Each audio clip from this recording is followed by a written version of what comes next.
Sorry, the technical director called out, so yeah. we're just doing So everything. this is it. How's everybody doing? I'm Rio. I'm Meghann. And we are here to talk about your release best practices today. Yeah. So yeah, it's going to be a good time. We're going to be professional, and we're going to be cool, and we're going to tell you all the really great tips, right? That's right. And we're not going to cuss at all, right? No, we're not. No, we're not going to cuss. No, not at all. Yeah. And that's a lie. We're totally probably going to cuss. We probably are going to tell you the honest truth. And it's going to be a good time. And I really was more excited about using that record scratch track that probably no one heard than anybody else. So, yeah, it's going to be good. Anywho, so like I said, I'm Rio, this is Meghann. We tag team on a lot of projects here at Symphonic, and we're super stoked to chat with y'all. Just a couple of housekeeping things before we get started. Feel free to comment and chat with any questions that you have as we move along. Are we going to answer questions as they just come in, or are we going to wait till the end? Well, I think we're going to start by chatting about some stuff, some best practices and whatnot, and there will definitely be time for Q&A at the end, but you guys can go ahead and just shoot those questions over, especially if they're relevant to what we're talking about in the moment. We'll absolutely pause to answer them. For sure. So please do. Hi, Allie. Hi, Nathan. Y'all ask as many questions as you want now. Absolutely. So I guess we can just kind of go into it. Just start with release best practices or whatever. So in terms of like Meghann and I, so I'm a client manager on a lot of projects at Symphonic. Meghann is one of our marketing managers here at Symphonic as well. By the way, we're based out of the Nashville office as well. So some of you who are probably on are probably clients of ours or just friends. So thank you so much for tuning in. We appreciate it. But yeah, especially in COVID right now, we're in unprecedented times as we're chatting about release best practices and, the consistency of releases. Kind of like as the CEO of Spotify kind of came under fire of consistency on releases, but it's definitely has some weight in its words in that perspective. We can kind of like, do we just want to chat about just like a example of like a good release strategy overall? Yeah, I mean, ultimately what I would love to do is kind of just touch on the kind of bigger points that you want to think about before you start releasing music. So a lot of people come to us and say, like, when should I release my music? Can I drop it tomorrow? Can I do a surprise release? I always say, absolutely fucking not. Because you're not Beyonce. You're not Jay-Z. No. So you want to have a cohesive plan. Right. And especially like a cohesive plan that isn't just a one-off single. Because as Meghann and the rest of our streaming and marketing team chats with editors at the DSPs, they want to see the bigger picture, right? They don't want to just know, oh, cool, like so-and-so has a single coming out in 4 weeks, which we're going to talk about timeline too, because that's super important as well. But yeah, I guess we can like continue to piggyback off of that. So ultimately, what I always recommend is getting all your ducks in a row at least 4 weeks prior to release, okay? Mm-hmm. And that's because your distributor or your label, whomever, needs to be talking to DSPs about your release at least 3 weeks prior to release. So that means you gotta have the music, which you'd be shocked to know. How many times people try to... They're like, we can't just put in like a placeholder, like a demo? Gotta have some. Yeah, you gotta have the mastered version of your song. Can't go to Spotify and be like, check out this cool track. Oh. Yeah, it's not. Yeah. So yeah, gotta have the music, gotta have the artwork, gotta have your metadata squared away. That's very important, especially if you're working with producers, featured artists, remixers. All that shit's gotta be all set up. Luckily for you, at Symphonic Distribution, they have a wonderful blog with all sorts of great best practices and guidelines for things like metadata. So it can tell you exactly what you need to know. And hopefully what we can do during this chat is, I know one of our colleagues, Allie Kennedy, is on here. Allie, can we add in some links just for people to peruse kind of as we go along when it comes to release best practices? That'd be super helpful, I think, for everybody. So you can kind of follow along with what we're saying as well. But yes, like Meghann said, we have quite a source of like a resource base of that pretty much covers anything that you might have questions about, distribution-wise, marketing-wise, strategy-wise, or whatever. But we're here to answer your questions, your burning questions that maybe aren't exactly explicit in some of those blogs and resources. So let us know. So Meghann, like after you've decided on your release schedule, right? Kind of what are the next steps once you've like uploaded your release and you're ready to go? What else do we ask our clients? So, if I may, I'd like to go a little bit further back. Cool. Because before you actually upload your music and all that jazz, what you want to do is come up with your marketing plan. And your marketing plan is really the boat that's going to take you down that river of success. So, if you don't have a boat, you're going to fucking drown. You got to build your boat. What's on your boat? Do you need someone who's going to handle your public relations, someone who's going to reach out to media and blogs for you, or are you going to be able to do that yourself? Do you need someone who's going to run a radio campaign for you, and have you decided whether that's going to be AAA or .com, or what's that going to look like? Have you decided on someone to help you with your social media execution? Are you going to hire a social media manager? Are you going to handle your social media yourself? Do you need someone to create content for you? Or are you super savvy and you make your own content all the time? Lots and lots of things. You covered radio, PR, content. Did we talk about social media managers? I did. You did? Okay. Cool. Yeah. There's a bunch of shit. Yeah. So, like, any who's and what's. Figure all that shit out first. Then bring us your music. Yes. Then bring it to the table. So then we can add, some gas and fire, right? That's right. Yeah. So, really, and here's a fun little tip as well. If you can't figure that shit out on your own, because you're just like, shit, man, I need somebody to help me fuck out. You can hit us up. Yes. We can write you a fucking marketing plan. And her marketing plans are dope. Pretty good. And pretty sick. So, we have a great team. This is only part of it. Yeah. There's a whole marketing team that is very savvy when it comes to creative strategy, that is very savvy when it comes to DSP marketing, that is very savvy when it comes to content creation, very savvy when it comes to advertising campaigns. Yes. That's a big one. Big shout out, Andrew Ferron. Andrew Ferron. It's pretty dope.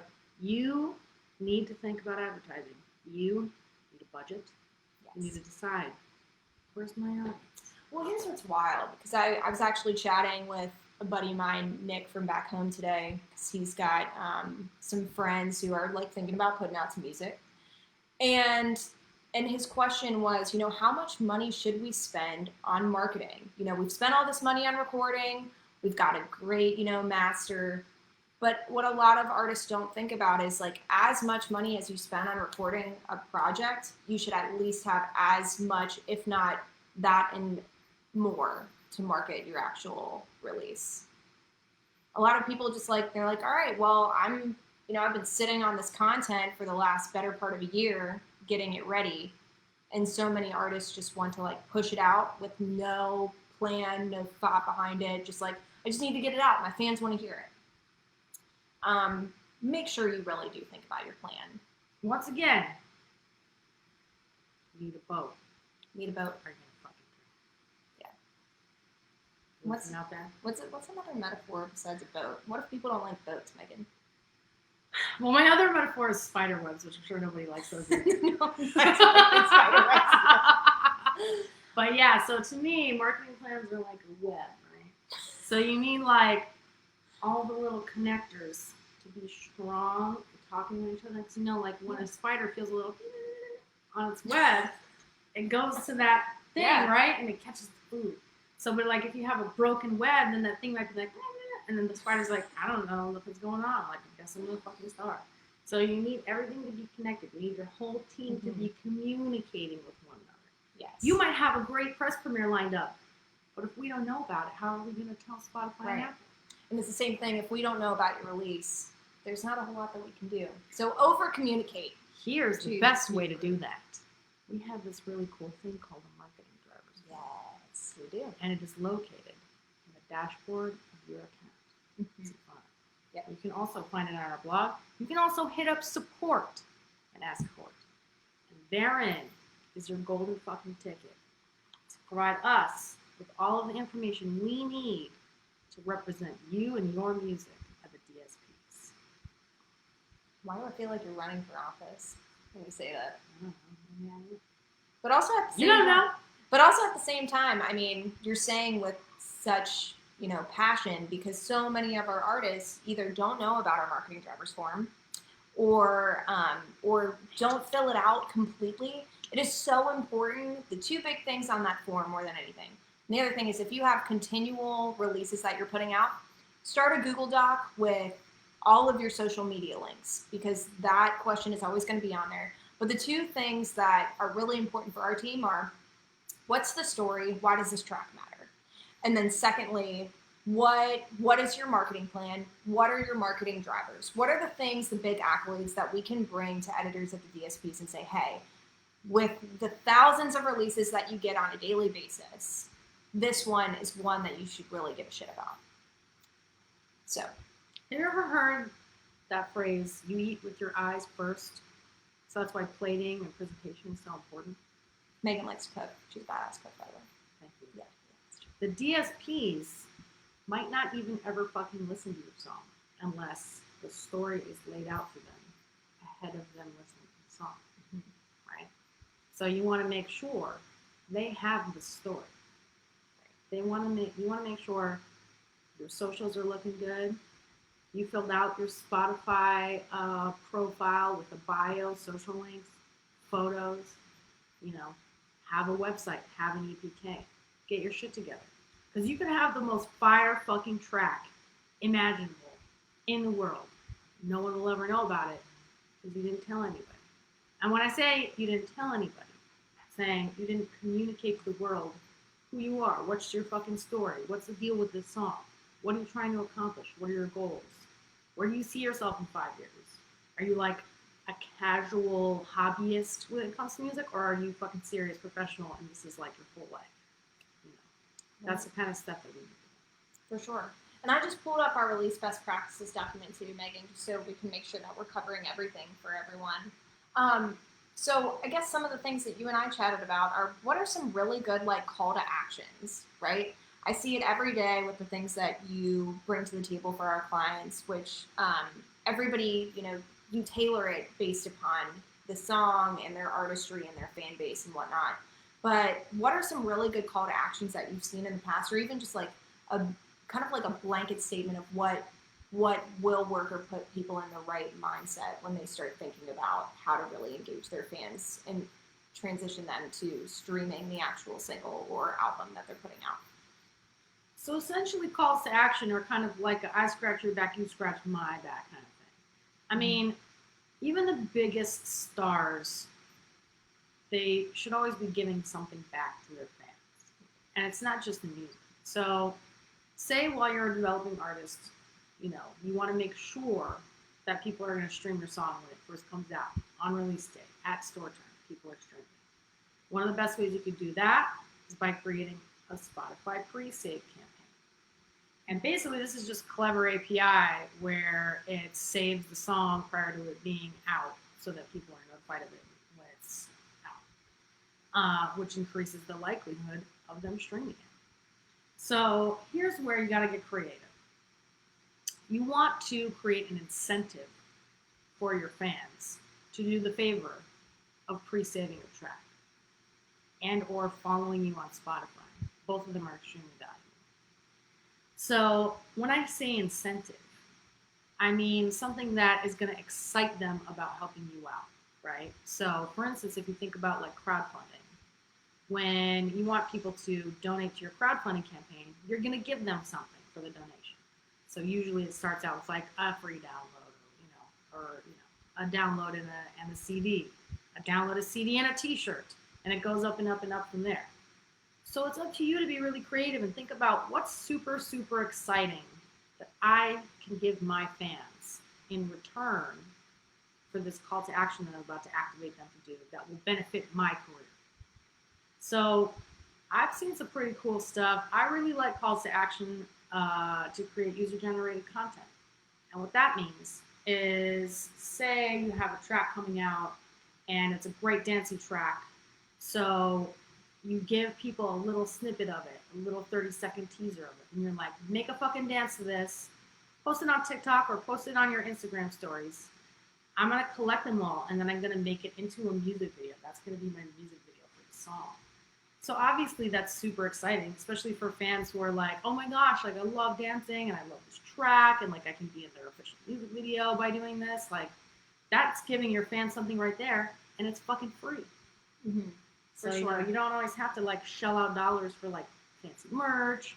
You could do virtual meet and greets, which people are all about nowadays. There's tons of platforms to do that with. You could even do it on a Zoom or like a Facebook or an Instagram thing. You can really do so many different things. But essentially what you're doing is you're activating your fans to help you build your career. Absolutely. We do have one question. So Jovi was asking, also just very sweet. I use your distribution. Y'all are amazing. Oh, thanks. So sweet. They were asking, do you guys still do physical distribution? Yes, we do. Absolutely. We do. We have a lovely young man named Kevin Hopper who heads up that department. Brilliant guy, been in it for, you know, many decades, and came to us from the Orchard. Yeah. So he's a lovely dude. Loves punk rock, which is great. Yeah. Yeah, and Jovi, if you have additional questions about that, feel free to add them into the chat. And my colleague Allie can send you some information as well within the chat if there's anything else that you need in that respect. Cool. So yeah, CTAs, awesome. What about like, so on Spotify, there's so many different ways to also engage your fans in some form of fashion, not only with their advertising portion of their platform, but also just the little things about like creating a playlist with affinity acts and how that can also create your own music ecosystem as you share that playlist and tag artists in it on your social media. That's definitely been something in the past that we've advised on, and I think it's been super helpful for especially artists that are new on the DSPs in general, where they're still trying to figure out who their affinity artists are, where they kind of know in the vein of like the music that inspired them and they love, but how to also bring to light some artists that they really love and how that can translate to their fans as well. So that's definitely it. And then what? There's like the artist pick and whatnot. Artist pick. There's the charity option where you can select for donating. Yeah, there's a ton of great stuff. You know, you might want to also, if you do end up touring, make sure that your song kick is up to date and everything is playing and updated there, because that populates your tour dates on Spotify as well. Yep, and it's super important to make sure that your song is Shazamable. So if you are distributing your audio release to Apple, Apple cues in directly with Shazam, so it should be available as long as you're distributing to Apple and iTunes. Let's see here. How's everybody feeling? Y'all drinking? Yeah, we've been chatting for a while. I don't see too many questions yet. I don't see too many questions yet, but feel free to add them as we go, guys, for sure. Let's see. I had that doc up. Now I'm trying to find it. Let's see. Well, I think now that we've kind of got with the setting up everything, we can probably go down sort of like the chronological aspect of like, you know, what you're supposed to do getting a release set up. So as you were saying before, you know, basically we want to have that stuff in 4 weeks ahead of time. And then, you know, 3 weeks into it, you want to make sure that you're setting up everything on your socials, making sure you're reskinning your socials. And what that means is a lot of social platforms have, you know, header and banner images. That's a great opportunity for you to let people know that you have a new release coming. So that could be between like 3 and 2 weeks. It could get as close as 1 week. But I always think that, especially if you're still a developing artist, giving people lead time to get, you know, it in their head that there's new music coming. That's always going to be helpful. So you're going to want to be doing that. You're going to want to be collating all the content. So, you know, if you have to take new press photos, or if you're going to be making derivative content from a music video that's coming out, like vertical clips for Instagram or for Canvas on Spotify, you want to make sure all of that stuff is ready to go. You do not want to be editing video at 3 o'clock in the morning the day before your release. For sure. Absolutely. We've got a couple questions here. So, Antifa. Okay. If you have lyrics, how do I get Instagram stories to show them? You can input those into Music Match. I'm actually going to put this. Music Match. Yeah. MUSIXMATCH.com. So that's where Instagram sources all of those lyrics or whatever. So you can just create an account and upload your lyrics for that. If you have additional questions on that, let me know. Joel is asking, what are we drinking? We're both drinking some bourbon, some Makers, and LaCroix. Some good LaCroix. What a lot of people don't know, unless you had met Meghann when she was in our New York office, she makes fabulous charcuterie boards, so we're nomming on some of that right now. So hopefully everybody has some drinks. Make sure you're drinking water, because that's important. We do not condone binge drinking. We do not condone binge drinking. Yeah. Okay. Anyway, so how about Spotify pre-save? Great service, right? What do you think? I agree. I think it's a good idea to always do some sort of pre-save campaign for every release. One, because depending on what pre-save service you're using, or if you're going through us, it's with Feature FM. You can collect not only emails from that pre-save, but then it also gives you an idea of like how your fan base is growing overall.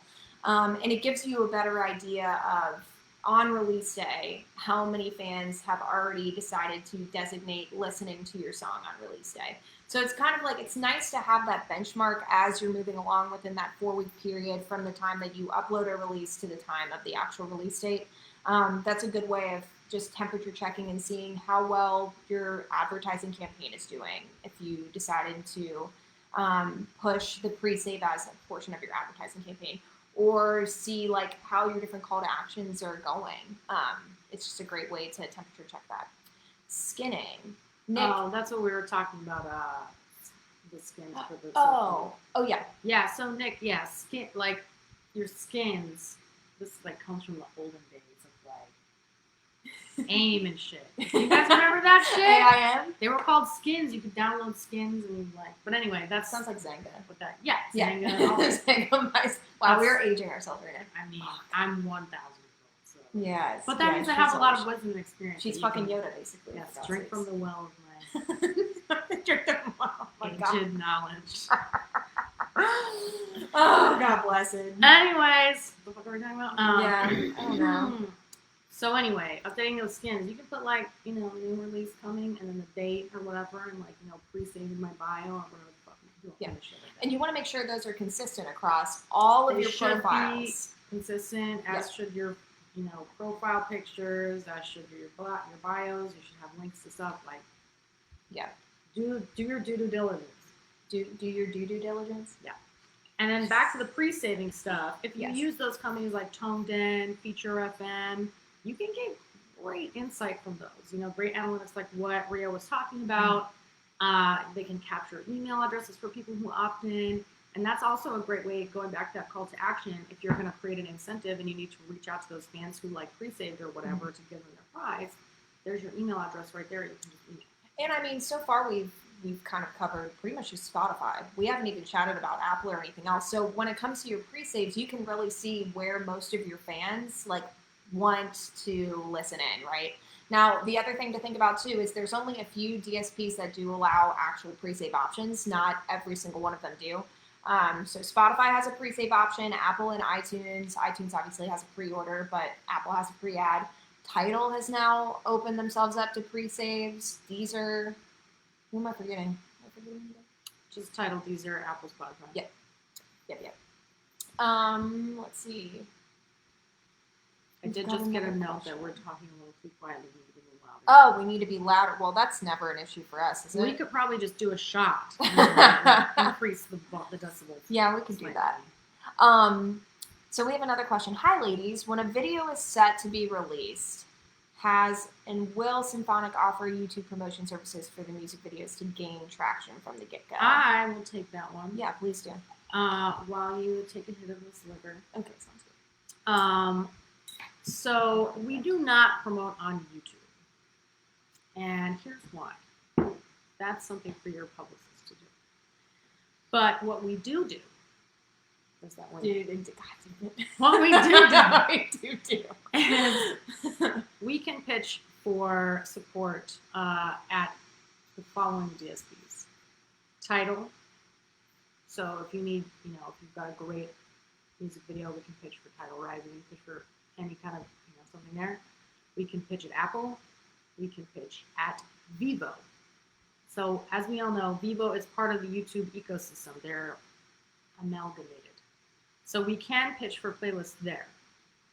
As far as YouTube itself as a DSP, we can pitch our tracks for YouTube Music playlisting. Mm-hmm. But as far as reaching out to third parties for YouTube promotion, like, World Star or something like that, we do not do that. That is something for your publicist to do. Or you, if you're feeling spicy. Yeah, I'm feeling spicy. Let's see here. Do you send all the releases from all artists to the same people for playlists and reviews, or do you pick certain artists? We send playlist pitches as long as you give us marketing drivers no less than a month ahead of time. That's 4 weeks. 4 weeks. Gotta have it. We will pitch your releases. Now, obviously, like each DSP has different editors for that reasoning. So yes, we do pitch to different people at the DSPs, to my understanding, right, Megan? We have like our label reps and things like that, but there's certain people. We speak to label reps and editorial. Yeah. What I will say is, again, with that lead time, and give us the story. Give it all to us in those marketing drivers. Like, the more information you give us, the better we can make a case for you. Yes, and come to us with updates. Like, give us weekly updates. Send it to our support. Send it to us. Like, give us updates, because the more times that we can go back to the editors at the DSPs with additional information, that's going to continue to up that release in their queue and like keep it on their mind, right? So that's why, once again, that lead time is super important, because we know that premieres take time to get. We know that, putting together a live stream can take time, and all of those different marketing drivers in general. And then just knowing that, updates are going to come in as they do, just with time. So make sure that you do have that 4-week window, and that only that you've uploaded the release. That's first and foremost. After you've uploaded release, then give us your marketing drivers. Don't switch the two, because we cannot pitch anything without the audio already delivered. We just can't, because most of the DSPs don't take just like SoundCloud links anymore. They listen to it within their platform. So good question. I will also, there's a part of that question that says, do you pitch them to the same people for playlists and reviews? That's another important thing. We do not handle press for y'all. Yeah, we don't do PR. That's on y'all. Yeah. We can definitely recommend. We have a great Rolodex. Yes. There's another old-timey word. Of third parties that we can recommend to you, whether it's for PR or radio or content creation or anything like that. So if you're ever in need and you're looking for someone to handle your press for you or a radio campaign for you, just fucking ask. Just fucking ask. Love it. Let's see here. What video distribution and promotion can Symphonic offer? I think Allie will probably add some of this, just our additional a la carte marketing services as well as video distribution, which I think we kind of covered before. But if there's additional questions to that, let us know. But on the promotion front, our marketing services is pretty extensive. Everywhere from, just an easy marketing diagnostic where we're just kind of looking at your overall socials and your DSP profiles and offering some insight there, to a full-blown marketing plans that are multiple pages long that we're helping you create some really interesting and innovative ways to engage your fans. And then we're also doing that overall look of what can be fixed on your social media, just giving you some strategies there as well. Yeah, best practices, suggestions for campaigns, that sort of thing. You can always engage us to help you with that ahead of your release, for sure. Yeah, because once it's post-release, it's what my boss Randall always says. It's once the toothpaste is out of the tube, just kind of is what it is, So, and with that, I guess that's one thing that we don't chat about enough is, what do I do to continue to promote my music once it's released? I mean, post-release, there's still quite a few things you can do. And again, it's always about engaging your fans, right? So, way before you ever release music, it's really good to start building up your fan base as much as possible. But essentially, you're going to do things like, more calls to action. You're going to do user-generated content campaigns, Similarly to what I was referring to earlier, like asking your fans to create a dance for your song. You can ask them to create artwork. You can ask them to do remixes of your song. You can ask them to do acoustic versions of your song and post them, that sort of thing. So basically what you want to do is just get people listening to the song and streaming it and watching your video and all that stuff. So you just want to think of creative ways to get them to do that kind of thing. And bonus points for if it's something creative that has to do with the song or with you as an artist. So the stuff I'm talking about is pretty generic boilerplate shit. So what you want to do is think about, what are the lyrics of my song? What am I trying to say with my song? What genre is my song? How can I activate my fans around this in a cool, creative way? Yeah, for sure. Andrew is asking, so is Feature FM partnered with Symphonic? So that's the pre-save, or I guess SmartLink company that we personally use. The short answer is yes. Yes. The answer is yes. Yeah. But there's tons out there. Linkfire is a good one. Tone Den is awesome. Tone Den is great. Yeah. There's so many great companies out there. For sure. Check them all out. Is Shazam linked to Genius? Also, where are those weird facts popping up? I don't believe so, but the weird facts. Okay, here we go. So, similarly to how you want to distribute your lyrics through Music Smash, so it shows up on Instagram, you also want to push your lyrics up on the Genius site. And then once your release hits 200,000 streams, you are eligible to be pitched for a Genius feature in the Spotify platform. And what that means is basically they're going to take those lyrics and you see them scrolling and then you see a little fact pop up. Basically, we get that information from the artist or the producer, whoever it is, and then we pitch that to Genius, and then that's how it gets uploaded in Spotify. But remember, it's got to be at 200,000 streams, or we can't do it. See, I learned something new. Andrew, another question. Seems like it's a pay-to-play add-on feature now. Can we get it included, Spotify pre-save?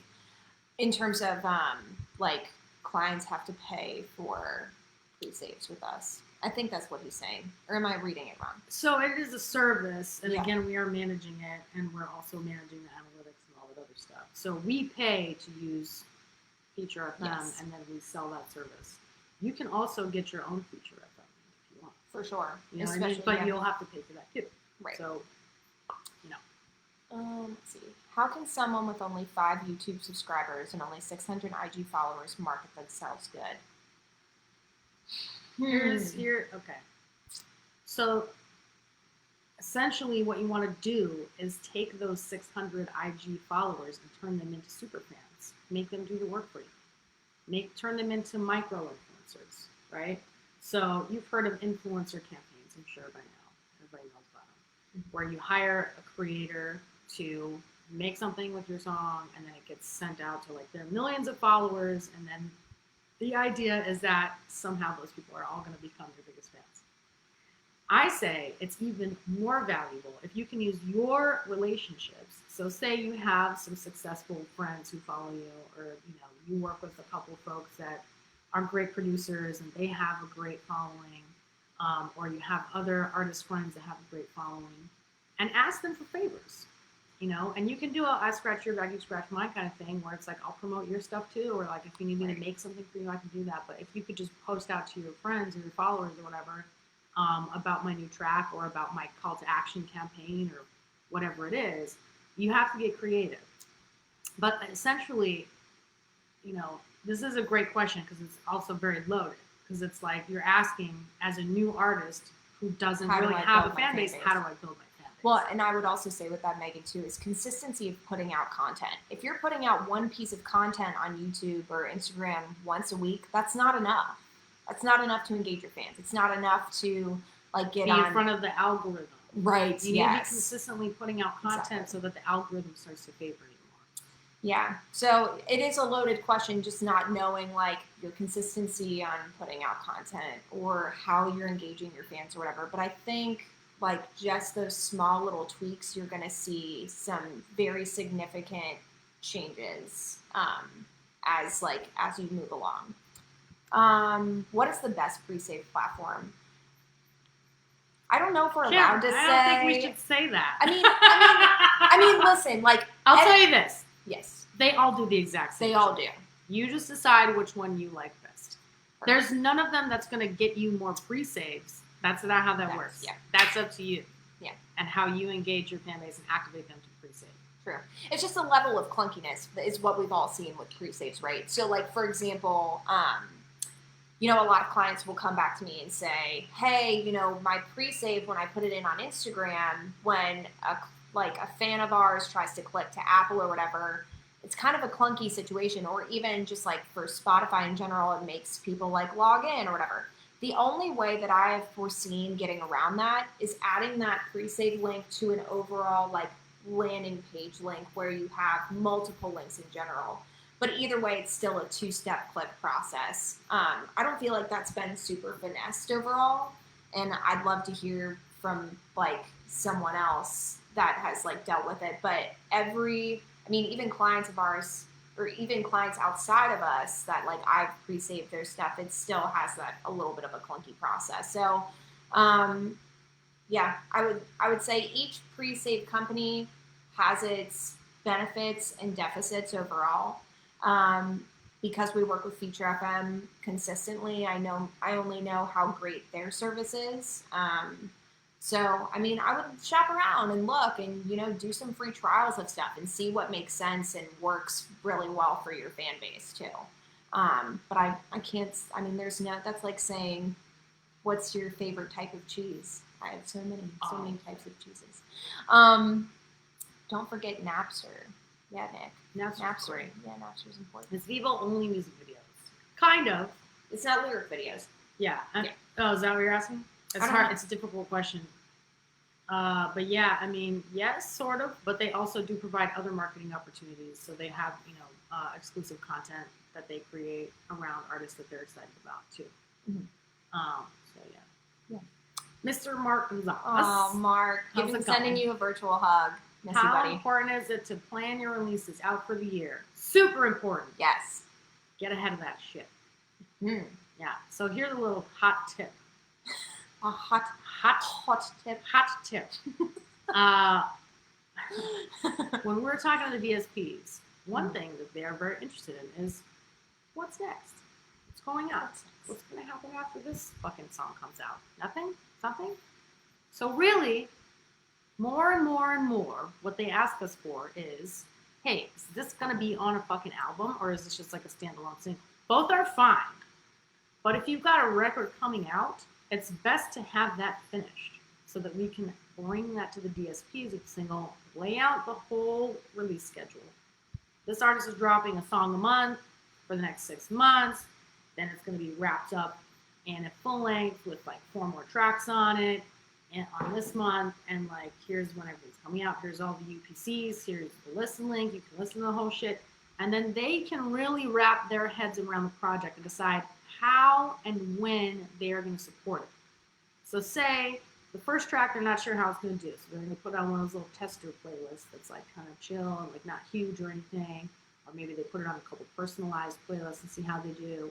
And maybe that does really well. So the next single, they're like, all right, cool. We'll put it on another couple more playlists. And then the next song after that, they're like, all right, it's doing very well. Like, let's just fucking knock it out of the park with this shit and just really support the hell out of this because people are loving it. Right? Mm-hmm. But remember, playlist is not a marketing strategy. It's not a marketing strategy. You need to get your fans to stream and download and view your shit organically without the help of the DSPs. Because if they see that they're the only one getting you those streams, they'll be like, this shit's fake as hell. This artist doesn't have fans. It's not a great value trait for them either. No. You have to view it, as a value trait. And you can't deem the success or lack of success just because you didn't get playlists. That's That is so frustrating. That's like saying, like, the first time I tried to book a 1,500 cap venue, they said no. It's like, well, you have to do the work. You have to, like, continue to build your fan base. You have to continue to build your monthly listeners. And I swear, if you build it, they will come, which I hate that freaking phrase, but I swear to you, like, it will pay off. But you have to do the work.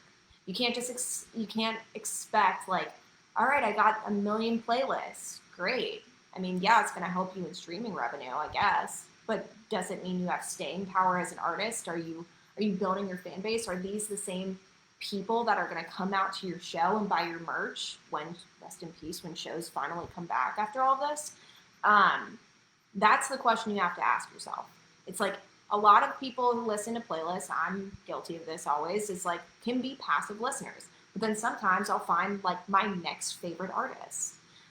So you have to think about that too. But overall, do not view your career as anti-successful or anti-successful. Good Lord, unsuccessful. I'm anti-successful. I am anti-successful. God damn it.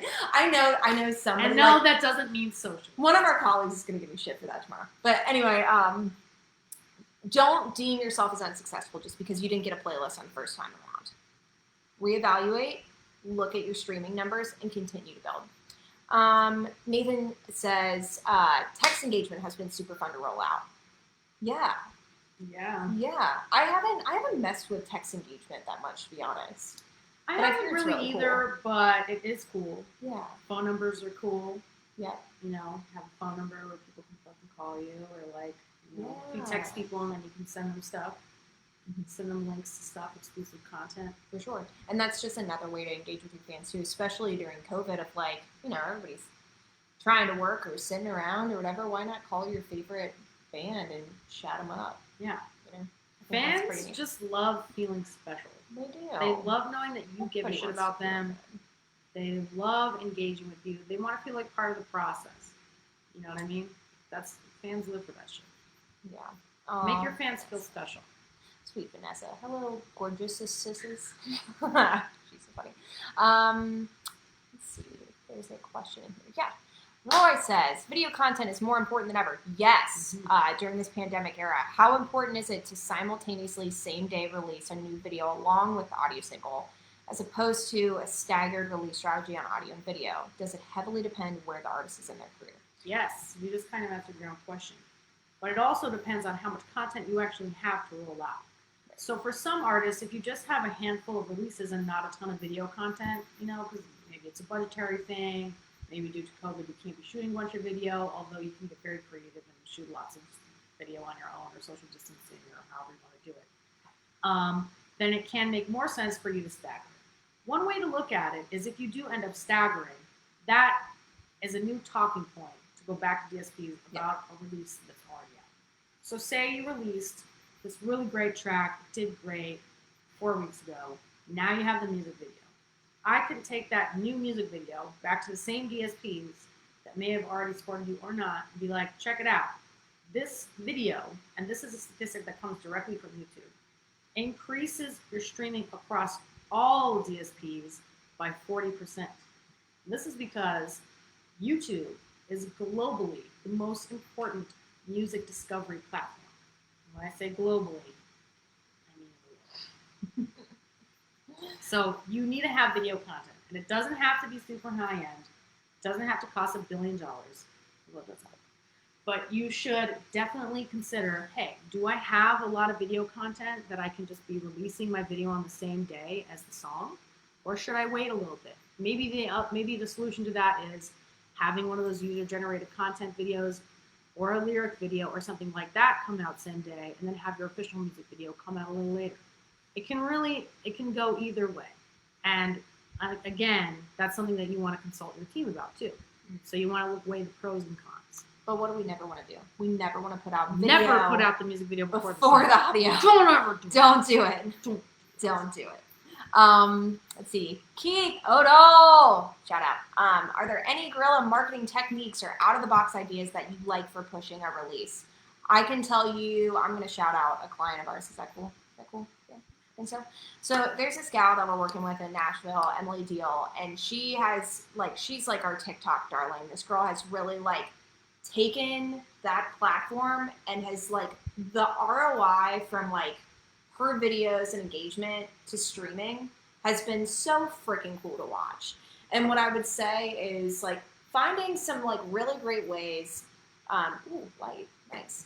Finding some really cool ways to like engage that platform in general for as long as we have it, because who knows how long we're gonna have TikTok for or whatever. But it opens yourself up to so many different. What are you doing? Oh, okay. It opens yourself up to like completely, new fan base as long as your content is engaging and really interesting and entertaining. For people to like queue in for more than 10 seconds or whatever. Everybody's attention span is shit now. But for her, she started doing this thing on her last single where she was like, I'm going to do outrageous things to try to get into the top 100 on iTunes. And she just started like going all around Nashville. A couple radio stations got on board because she was taking these like tiny little coloring boxes of stuff, putting her single in it with like a USB drive, and then just like hiding it around their building. Just like silly things like that that's totally out of the box, that isn't just, let me put money into an advertising campaign or whatever. Like she's out there like filming and doing some really cool things to get people engaged and want to stream her track. So that's just like one example that I've seen recently that I thought was pretty dope. How about you, Megan? One cool thing I've seen was there was this artist, and now I can't remember her fucking name, but she was pretty cool, back in Brooklyn. And she had scheduled basically like a listening party. My dad. That's all. Oh, what's up, Paul? Good old Paul. How's it going? Yeah. Anyhow, essentially, she had two of her friends who were like really gorgeous model types or what have you, completely painted. One was all silver. Oh, wow. So silver clothes, and she had, like costume makeup, completely silver, her whole body, hair was sprayed silver, and the other one was all gold. And they went and hand-delivered invitations to the release party at La Parfum Rouge in Manhattan, in New York, to press place, like fucking New York Times, cool. Voice, like that sort of thing. And it was just like, here's this fucking silver lady hand-delivering me a fucking invitation. Like, obviously I'm gonna go. Yeah, because if this party is as sick as this invitation, that's gonna be dope. That's really cool, actually. I like that a lot. Yeah, I mean, it takes getting out from behind your computer or your phone when you're promoting, and like getting out into the streets and like doing the damn thing, Yeah, like, that's where the hard work even comes in. snipes and like putting messages in places. Who was this fucking band?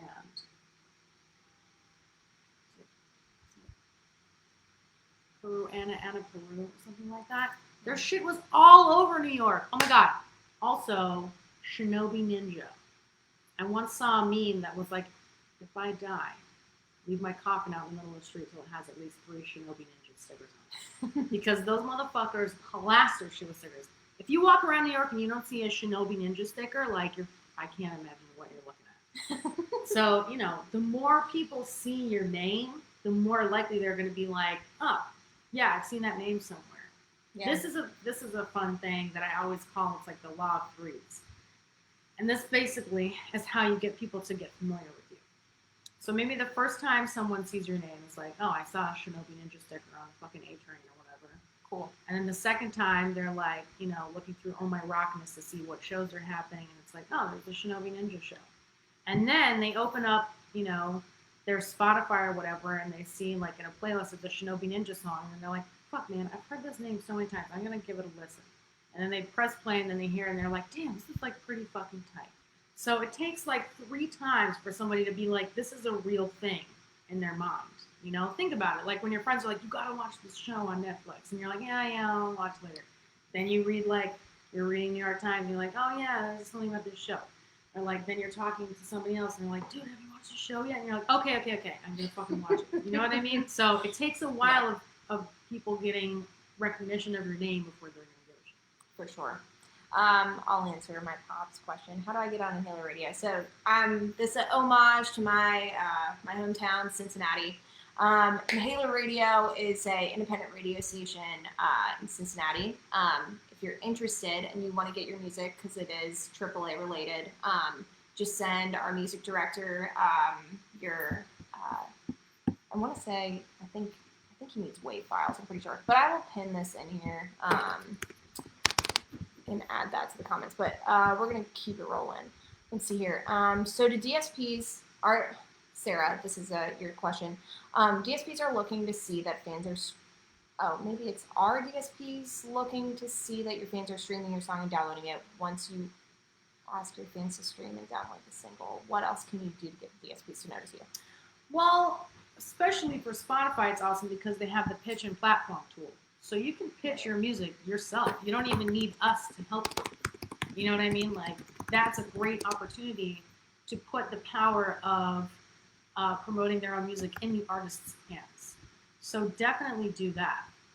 But essentially, if you build it, they will come. Like what Rio said, if you build up your fan base and you get them to stream and you get them to download, DSPs will start paying attention to you. But again, you need those other marketing drivers. Like you need to work out who's going to be doing your press. And here's a tip: if you don't have a big budget for press, or you've never hired someone for PR before and you just want to kind of try it out, you can try Submit Hub. There's tons of blogs on there. You can go look up cool blogs that you might want to feature or check out your music, and you can just submit your music to them. There's a lot of ways to do it. And again, you can always check out our Symphonic blog and read all the information therein. Or you can reach out to us and we can help you out with your marketing. For sure. Another one from Odell. Rather than buying followers / streams, don't do it. Because they know. They do know. And Spotify is really cracking, all DSPs in general, we keep talking about Spotify, but all DSPs in general are really cracking down on this shit because it's like you're stealing revenue in some form or fashion. But where should artists be putting their money? If you've got money, make good content and advertise it. Yes. So you want to have a good advertising budget, and this is a great way to segue into like all the different places that you can advertise because it's very important. So the obvious ones everybody knows about: Instagram, Facebook. Great, wonderful. Those are really great platforms for you to be advertising because there's so many targeting options. You know what I mean? Like there's just a million ways you can advertise there. But there are a ton of other platforms where you can advertise, and our company does do this as well. You can advertise on Discogs. Discogs is the biggest, I don't know what to call it, library of music, on the internet. And you can get digital and physical there. So if you have physical, you're definitely going to want to spend a little bit of advertising money on Discogs. You can advertise in Spotify, the Spotify platform, so that people can, unpaid and premium users can both receive ads with their different kinds of ads. Right. And you can learn more about that at our blog as well. You can advertise on a platform called Brandzuka, which serves ads to websites and to video streaming services like Hulu. So when you're watching Hulu and those annoying ads pop up, you can have an advertisement for your music or your music video right there. And on websites. You can reach out to blogs. Like if you're a metalhead, you can go talk to Metal Sucks and Metal Injection and get blogs up or get advertisements up on there so that other metalheads know you have a record coming out. Things like that. You can advertise on Twitter. You can advertise on Amazon. You can advertise on, what am I forgetting? Google. And of course, the wonderful tool of the True View ad, Pandora, on YouTube, where essentially your ad dollars turn into views. So you're serving up your music video as an ad, and then if people watch it, it counts as a view. So it's kind of a win-win situation in my opinion. But yeah, you definitely want to spend that money in advertising, especially if you're trying to grow an audience. Agreed. From David, do you feel radio chases DSPs or vice versa? I mean, it's kind of like a chicken and the egg thing, right? It's been interesting to watch it with TikTok, too, of the songs that have gone viral and how radio has really positioned themselves into that dialogue, too. So DSPs use, radio information, like say you're charting or tons of ads or whatever's going on at radio. They can use that. That's a marketing driver for them. So if it's doing well at radio, then that basically can give them incentive to add you to the playlist or support you in some other way. But essentially, remember, you can't pay for a playlist, but you can pay for a radio campaign. So if you have the budget, it does make sense to pay for radio if your music is the type of music that does well at radio. So you have to think about that too. You know, is it going to be like top 40 shit that are going to go to AAA? Or is it going to be like, maybe this is a little bit more underground stuff, so we should focus on college radio stations? So there's a lot of questions that kind of come in with that question too. But again, they kind of like feed off of each other. Randy, sweet Randy. What have y'all been listening to lately? That's my only question. I just listen to WAP all day long. Yes. If y'all haven't watched the WAP video, oh my lord. We were chatting like about Cardi B, and I was like, can you imagine if we were on our marketing team? Like just the sheer like thinking about the brainstorming sessions of this shit. Like, just it's so cool. So you guys got to get us your good music so we can help you brainstorm. Yes, we love brainstorming sessions. That's the fun part of our job, right? That's the best part. Yeah, it's the creative part. Besides the happy artists. Yes, and advocating for artists. That's the whole reason we're into it, right? Like that's our purpose in life. You know? Cheers to the artists. Cheers to the artists, man. Salute to you. We wouldn't be here without y'all. So it's a cohesive. We got 2 more minutes. We wanted to touch on being a woman in the music industry. Yes. It's tough out there, girls, not gonna lie. You gotta be tough, you gotta be strong, you gotta help each other out, stick together. There's a lot of awesome organizations out there that you can take advantage of. Yes, which we're about to pin. Women in Music is amazing. Digital Divas, which is fucking cool. Yep. Girl Gang, which is started by Jeanette Katz, who is one of our own fellow employees here for female producers in the electronic music space. So many great organizations, and again, if you need more information on those, you can always hit us up. We're happy to talk about it or introduce you to those wonderful people who run those organizations. Finally, I would love to encourage everybody to go visit headcount and vote.org and get registered to vote. And please, please, please vote, and please help your friends and family register to vote. It's extremely important. Doesn't matter who you're voting for. It's just important to vote. So get out there and do it. And arrest the cops who killed Breonna Taylor. Amen. And that's it for us. Is this where we sign off? This is where we sign off? This is where we sign off. Well, we have to end, I feel like, with a Billy Joel song. Do we? Yeah. Shit. Turn it up. God damn it. That's techie. Because we didn't start the fire, right? No, we just helped pour fuel on your fire! Hey! You guys have a great night. Thank you so much for tuning in. As always, arrest I'm Rio. the cops who killed Breonna. Yes. And if you need anything, let us know. We're here for you. Cheers, guys. Bye.